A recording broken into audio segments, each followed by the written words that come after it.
പ്രധാനമന്ത്രിയുടെ മുന്നറിയിപ്പിന് പിന്നാലെ ജമ്മുകാശ്മീരിലും പഞ്ചാബിലും ഡ്രോണുകൾ നിർവീര്യമാക്കി സൈന്യം.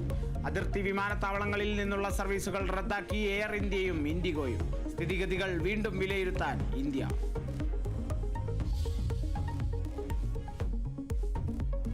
അമേരിക്കൻ പ്രസിഡന്റ് ഡൊണാൾഡ് ട്രംപ് ഇന്ന് സൗദിയിൽ ഗൾഫ് US ഉച്ചകോടിയിൽ പങ്കെടുക്കും. വ്യാവസായിക പ്രതിരോധ കരാറുകളിൽ ഒപ്പുവെക്കും.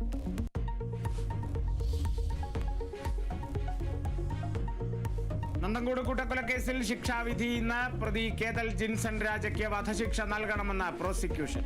വിധി പ്രസ്താവിക്കുക വാദം പൂർത്തിയായ ശേഷം. ശിക്ഷ വിധിക്കുക തിരുവനന്തപുരം അഡീഷണൽ സെഷൻസ് കോടതി.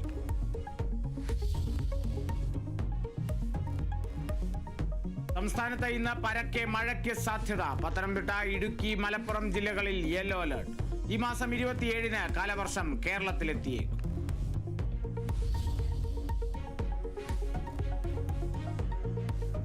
IPL മത്സരങ്ങൾ ശനിയാഴ്ച പുനരാരംഭിക്കും. 6 വേദികളിലായി മത്സരങ്ങൾ നടക്കും. ഫൈനൽ പോരാട്ടം ജൂൺ 3-ന്.